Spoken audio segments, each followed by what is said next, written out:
देखें, इसकी वजूहात की अगर बात की जाए ना, तो दो वजूहात बड़ी अहम है, सिफारती वजूहात और जो माशी वजूहात हैं।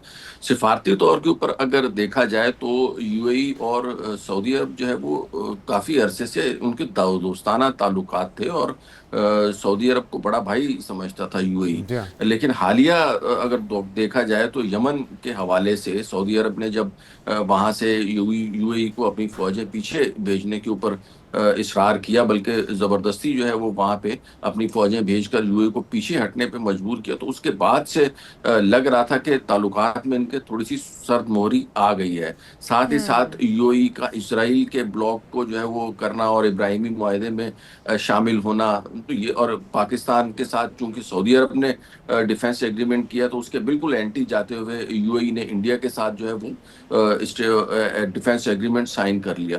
तो ये इस हम्म। किस्म की जो सिफारती वजूहात हैं, इसकी वजह से लग रहा है कि यूएई और सऊदी अरब भी एक दूसरे के आमने सामने आते जा रहे हैं। इस सूरत हाल में यूएई को मुनासिब नहीं लगा कि वो किसी ऐसे ग्रुप का हिस्सा रहे जिसमें सऊदी अरब की डोमिनेंस है, क्योंकि जाहिर है इन तमाम ममालिक में जो ओपेक के हैं कंट्रीज, उनमें जो सबसे ज्यादा प्रोडक्शन है वो सऊदी अरब की है, और सऊदी अरब ही इनकी जो है वो लिमिट जो है कि सप्लाई किस हद तक जो है वो कौन सा हम्म। मुल्क कर रहा होगा, उसको इन्फ्लुएंस करता है।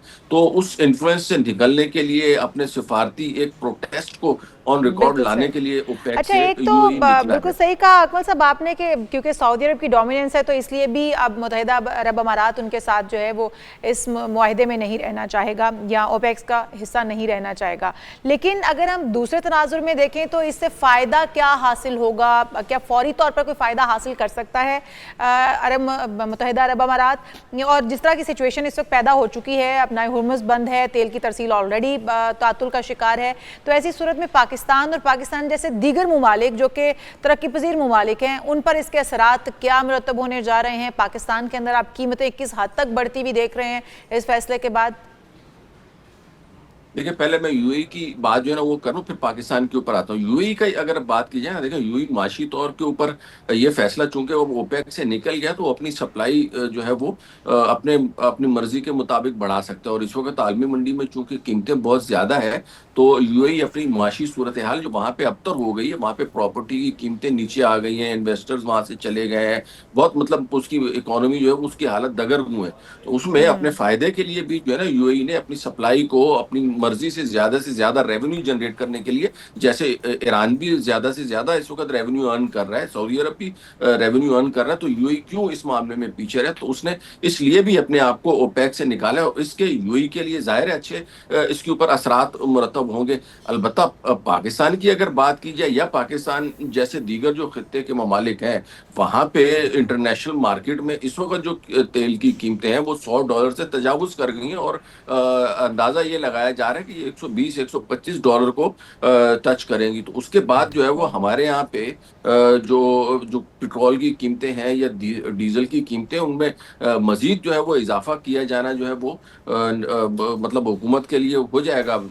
आसान हो जाएगा नागजीर हो कि अब चुका है। करें। अब इसके बगैर हमारे पास जो है वो कोई और रास्ता नहीं, ऊपर से हम आईएमएफ के प्रोग्राम में हैं, उसके इन्फ्लुएंस में हैं। हालांकि मैं इस इजाफे की जगह इसको एग्री नहीं करता, इसके इसके बजाय हुकूमत के पास अल्टरनेटिव रास्ते अवेलेबल हैं, लेकिन चूंकि आईएमएफ के प्रोग्राम में है, तो हमारे यहाँ पे मजबूरन तेल की कीमतों को जो है ना वो आगे बढ़ाना तो पड़ेगा, और अकमल साहब, उससे ऑल्टरनेटिव डेफिनेटली महंगाई रास्ते पे कौन से तूफान हैं आएगा। जो कि आप बताना चाहें? हुकूमत को शायद अभी इदराक ना हो उन ऑल्टरनेटिव का, ताकि आवाम पर अल्टीमेटली तो ये बोझ पड़ना है। कोई ऐसा मशवरा क्या हो सकता है?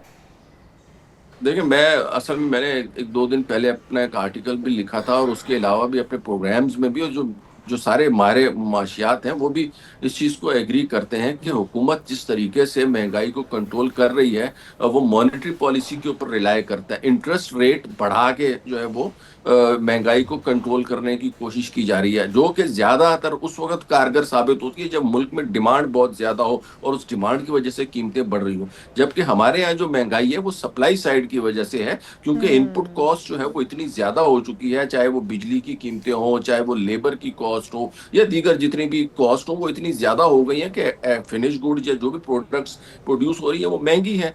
तो इस सूरत हाल में अगर हुकूमत इंटरेस्ट रेट बढ़ाने की पॉलिसी के बजाय अगर वो टैक्सेस में थोड़ी सी सब्सिडी देती है, थोड़ा बिजनेस फ्रेंडली इन्वायरमेंट क्रिएट करती है, अपने रिफॉर्म्स को मजीद बेहतर करती है, ताकि जो हमारे पास अननेसेसरी जो इम्पोर्ट्स हैं वो कम हो सकें, या हमारा जो जो जो जैसे आप इंडिया की या दीगर मुल्कों की भी जी। मिसाल लें, तो उन्होंने पेट्रोल या तेल की कीमतों में उतना इजाफा नहीं किया जितना अच्छा, हमारी हुकूमत ने जो है वो बिल्कुल ये कर इजाफा दिया, कर मौके का दिया है। भरपूर फ़ायदा उठाया। अच्छा अकमल साहब, दो तीन चीज़ें मैं लास्टली आपसे पूछना चाहूँगा। एक तो ये कि ओपेक से अलहदा होकर यूएई ने एक इनडायरेक्टली तो डोनाल्ड ट्रंप को खुश किया है या उनकी फ़तह को यकीनी बनाया है, नेतन्याहू की फ़तह को यकीनी बनाया है, क्योंकि डोनाल्ड ट्रंप हमेशा से एतराज़ करते रहे हैं कि ओपेक ममालिक को हम सिक्योरिटी फराहम करते हैं और बदले में ये महंगा तेल बेच के मुनाफा कमाते हैं।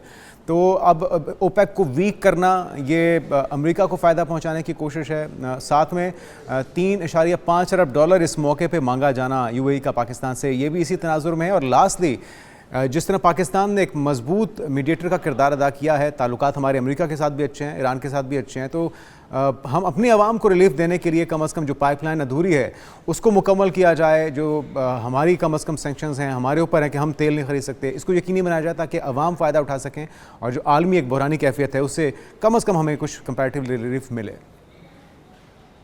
जी, बिल्कुल, मैं आखिरी सवाल से ही आपके शुरू करूँगा कि जो गैस पाइपलाइन है उसको बढ़ाया जाए। और पाकिस्तान की देखें ना, ईरान ने तो अपना होर्मुज़ बंद किए ना, हमारे साथ तो ईरान की बाउंड्री लगती है, तो वहाँ से जी। पाकिस्तान ईज़िली ऑयल ट्रांसपोर्ट कर सकता है। चाइना और इंडिया वहाँ से मतलब उनके अनरजिस्टर्ड जो है वो कंटेनर्स या जो शिप्स हैं, उनके ज़रिए ऑयल अपने मुल्क में पहुँचा रहे हैं, तो हम तो बिल्कुल पहुँचा सकते हैं। और अब तो अमेरिका ने पाबंदियाँ भी नरम कर दी, तो पाकिस्तान को इस मौके से भरपूर फ़ायदा उठाना चाहिए और इसको जो है वो अवेल करने की कोशिश करनी चाहिए। दूसरा, यूएई की जो बात की कि उसने अमेरिका को खुश करने के लिए किया, मेरे ख्याल में देखें हर मुल्क की अपनी एक आज़ादाना इंडिपेंडेंट पॉलिसी होती है। और इस वक्त जो नया वर्ल्ड ऑर्डर बन रहा है, जो मल्टी पोलर जो वर्ल्ड ऑर्डर है, जिसमें मुख्तलिफ ब्लॉक्स होंगे, मुख्तलिफ ग्रुप्स होंगे, तो उसमें बाज़ाहिर लग ऐसी रहे कि यूएई का जो स्टांस है वो इसराइल और अमेरिका के साथ हमाहंग ठीक। नज़र आ रहा है। इसी तरीके से बिल्कुल कुछ सही। ममालिक ऐसे हैं जो चाइना और रशिया वाले ब्लॉक में हैं। तो world is emerging, let's see what's going to happen in कौन फ्यूचर। किसके साथ खड़ा है, कौन किस कैंप का हिस्सा है, अब काफ़ी कुछ वाज़े हो रहा है। और जो तवक्को थी हमें 2026 सफ़बंदी का साल होगा, ऐसा ही कुछ होता दिखाई दे रहा है और बहुत जल्दी से बहुत तेज़ी से हो रहा है। बहुत शुक्रिया।